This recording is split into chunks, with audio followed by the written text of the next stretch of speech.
Hello everyone, welcome to my YouTube channel NS coaching classes.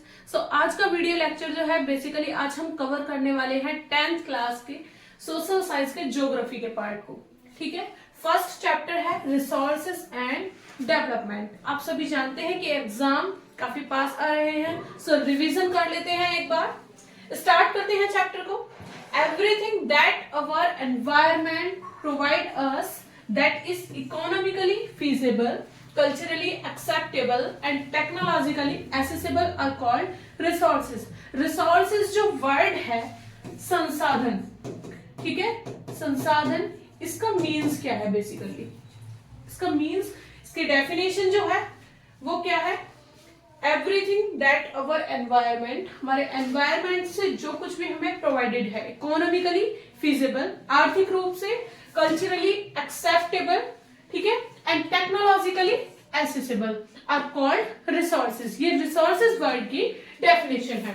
It forms an interactive relationship between nature, technology, institution which aid the acceleration of economic development. देखिए, यह है प्रकृति, nature बोलते हैं प्रकृति के लिए, ठीक है। प्रकृति, टेक्नोलॉजी मीन्स दैट प्रौद्योगिकी और संसाधनों के बीच में जो है एक संबंध बनाता है, ठीक है। Human being are a part of resources, human being जो है वो भी रिसोर्सेज का ही एक हिस्सा है। As they themselves utilise these resources and use them, ठीक है। इन संसाधनों को वो स्वयं हिस्सा है और वो खुद ही उनका उपयोग भी करते हैं। They are a part of human resources, ठीक है, और वे मानव संसाधन का एक हिस्सा है, ठीक है। यहां तक क्लियर है? The resources can be classified on the following basis. Resources, संसाधनों को जो है क्लासिफाइड किया गया है। फर्स्ट पॉइंट जो है on the basis of origin, ठीक है, उत्पत्ति के आधार पर इनको दो पार्ट्स में डिवाइड किया गया है, बायोटिक एंड अबायोटिक। बायोटिक का बेसिकली मीन्स है लिविंग थिंग्स, ठीक है। अबायोटिक इज नॉन लिविंग, अभी इनको मैं आपको डिटेल में पढ़ाऊंगी। B point is on the basis of exhaustibility. Exhaustibility word का जो मीन्स है वो है स्वामी, ठीक है। रेन्यूएबल एंड नॉन रेन्यूएबल, नवीनकरणीय और गैर नवीनकरणीय, ठीक है। Third point is on the basis of ownership, individual, community, मतलब एक व्यक्तित्व, ठीक है। कम्युनिटी इज समुदाय, नेशनल एंड इंटरनेशनल, राष्ट्रीय और अंतरराष्ट्रीय। On the basis of status of development, ठीक है। डेवलपमेंट वर्ड का मीन्स आप समझते हैं, विकास के लिए बोलते हैं, ठीक है। पोटेंशियल, क्षमता, developed, stock and reserve. Okay, I hope आपको ये क्लियर हुआ होगा। चलिए आगे पॉइंट्स पर चलते हैं। Next is types of resources, ठीक है। On the basis of origin, biotic. First part जो है वो है बायोटिक। बायोटिक का बेसिकली मीन्स क्या है?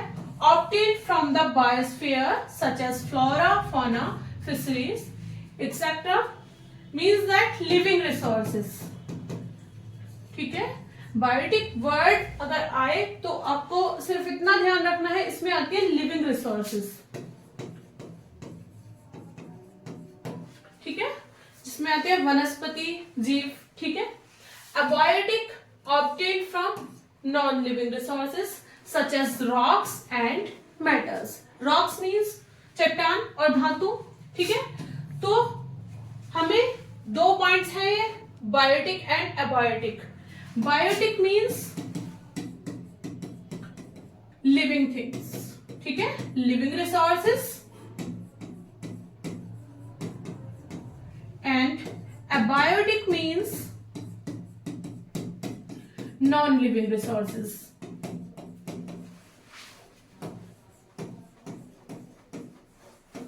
इतना क्लियर हुआ? ठीक है। टाइप्स ऑफ रिसोर्सेज की बात आए, on the basis of origin, उत्पत्ति के आधार पर सिर्फ दो पार्ट में क्लासिफाइड किया गया है, biotic and abiotic. Biotic means living resources and abiotic means non living resources, okay. Second point is on the basis of exhaustibility, ठीक है, on the basis of exhaustibility. Second point जो है वो है समाप्ति के आधार पर। Renewable, these resources are the ones that can replenish once they are exhausted, means that इसका मतलब है वे संसाधन जो समाप्त होने के बाद पुनः पूर्ति कर सकते हैं, ठीक है, जैसे कि सौर ऊर्जा, आप सभी जानते हैं सोलर एनर्जी, ठीक है, एंड विंड एनर्जी, ठीक है। सोलर एनर्जी मींस सौर ऊर्जा, ठीक है, विंड एनर्जी मींस दैट पवन ऊर्जा, ठीक है। Second point is on the basis of exhaustibility. First part is renewable, नवीनकरणीय। These resources are the ones that can replenish once they are exhausted. Example जो है वो है solar energy and wind energy. Clear हुआ? Non renewable, once exhausted these resources can not replenish themselves again. मतलब ये वो संसाधन है जो एक बार खत्म हो जाने पर दोबारा से अपनी भरपाई नहीं कर सकते, ठीक है। Once exhausted these resources can not replenish themselves again. If we consume them completely without planning we can loss them forever. इनका एग्जाम्पल अगर हम देखें तो वो है फॉसिल फ्यूल्स, ठीक है। मतलब एक बार अगर इनकी योजना बनाकर इनको पूरी तरह से सेवन कर लिया जाए तो क्या होगा, ये हमेशा के लिए खत्म हो जाते हैं, ठीक है। दोनों पॉइंट्स क्लियर हुए? On the basis of origin, biotic and abiotic. Biotic means living things, living resources, abiotic means non living resources. And second point on the basis of exhaustibility, renewable and non renewable. Definition आपको इनकी easily याद रह सकती है। These resources are the ones that can replenish once they are exhausted, and non-renewable, once exhausted, these resources cannot replenish themselves again. Okay. Third point is on the basis of ownership, स्वामित्व के आधार पर। First point is individuals, ठीक है। Individual means व्यक्तिगत,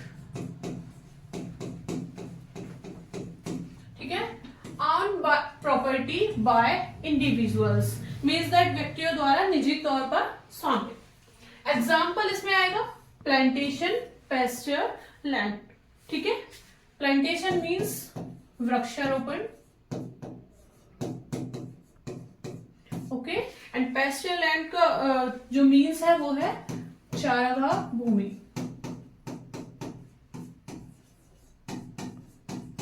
okay, clear. Second point is community. Community means samudaya.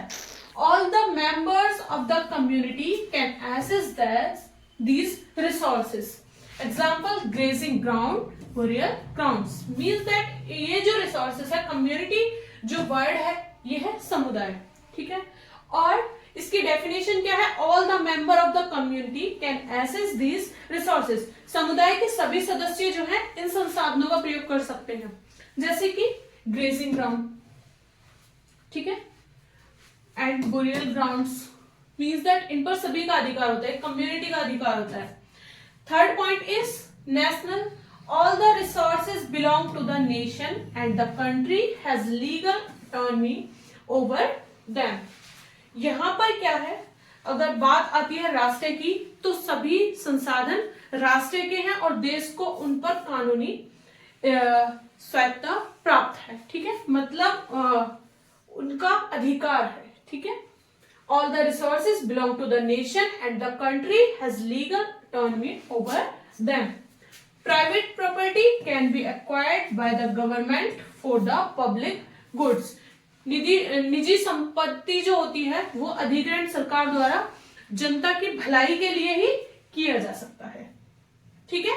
तो third point आपको clear हुआ होगा।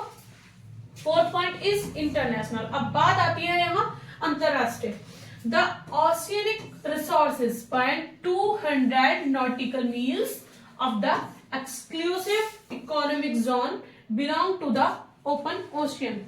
मीन्स दैट अगर अंतरराष्ट्रीय संसाधनों की बात करें तो यहाँ पर विशिष्ट आर्थिक क्षेत्र के यहाँ पर 200 नॉटिकल माइल्स तक क्या होता है, अधिक से अधिक समुद्री संसाधन खुले महासागर के अंतर्गत आते हैं। मतलब कहने का यह है, जैसे कि आप अगर इंडिया के मैप को देखेंगे तो यहाँ पर जहां से ओशन का पार्ट जो स्टार्ट होता है वहां से 200 नॉटिकल माइल तक जो है वो एरिया जो है किस में आता है, इंटरनेशनल ये ऑनरशिप के ऊपर है। ठीक है, कि कहां पर किसका कितना स्वामित्व है, ठीक है, कितना उसका अधिकार है। No individuals country is allowed to utilize these without prior permission for international organization. और देखिए इन पर किसी का भी अधिकार नहीं होता है, उनको अनुमति की जरूरत होती है। ठीक है, किसी भी व्यक्तिगत देश का जो है यहाँ पर अधिकार नहीं हो सकता है, उसके लिए उनको अंतरराष्ट्रीय संगठनों की जो है वो परमिशन लेनी होगी सबसे पहले। ठीक है, तो ये चारों पॉइंट्स क्लियर हुए। इंडिविजुअल व्यक्तिगत, ऑन प्रॉपर्टी बाय इंडिविजुअल जिस पर सिर्फ एक व्यक्तिगत अधिकार होता है। ठीक है, निजी तौर पर मतलब प्राइवेट प्रॉपर्टी भी जिसको हम बोल सकते हैं। सेकंड पॉइंट इज कम्युनिटी, यहाँ पर बात होती है एक समुदाय की। समुदाय जो संसाधन होते हैं जैसे कि प्लेग्राउंड, ठीक है, प्लेग्राउंड को सभी एक कम्युनिटी के द्वारा यूज किया जा सकता है, वो किसी की प्राइवेट प्रॉपर्टी नहीं है। ठीक है, उसको सभी यूज कर सकते हैं। बात आती है नेशनल की, तो यहाँ पर all the resources belong to the nation and the country has legal autonomy over them, इस पर अधिकार होता है एक देश का।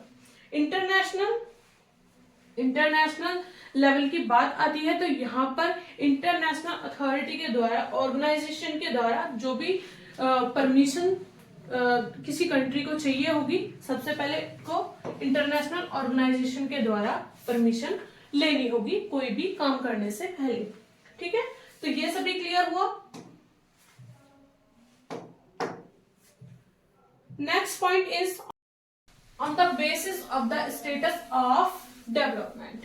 विकास की स्थिति के आधार पर देखें तो फर्स्ट पॉइंट आता है पोटेंशियल। ठीक है, और second point is develop. Potential means resources that are found in a region, संसाधन जो है वो एक रीजन में अवेलेबल हैं but have not been utilized to their full potential, लेकिन उनको फुल पोटेंशियल के आधार पर जो है उनको यूज नहीं किया जा रहा है, are termed as potential resources. ठीक है, इनको हम क्या बोलते हैं, संभावित संसाधन।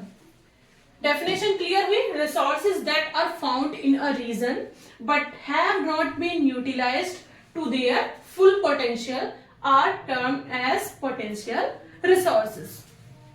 Example, Rajasthan and Gujarat have enormous potential for the development of wind and solar energy। अगर राजस्थान और गुजरात की बात करें तो यहाँ पर काफी अच्छे पैमाने पर उपलब्ध है कौन से resources, wind and solar energy. ठीक है, but so far these resources have not been utilized property, लेकिन उनका उस तरीके से इस्तेमाल नहीं किया जा रहा है। ठीक है, second point is developed, resources whose quality and quantity have been determined for utilization are termed as developed resources। वे संसाधन जिनकी गुणवत्ता और मात्रा उपयोग के लिए निर्धारित की गई है, ठीक है, उन्हें हम क्या बोलते हैं, विकसित संसाधन। क्वालिटी एंड क्वांटिटी, ठीक है, resources whose quality and quantity have been determined for utilization are termed as developed resources। The extent to which these resources are utilized depends on technology and the level of their feasibility। Means that इन संसाधनों का उपयोग किसी हद तक किया जा सकता है। ठीक है, और यह प्रौद्योगिकी और उनकी व्यवहारिकता के स्तर पर ही निर्भर करती है। ठीक है, सो आज के लेक्चर में सिर्फ इतना ही। नेक्स्ट पार्ट जो है काफी जल्दी मैं अपलोड करूंगी। So thank you for watching this video.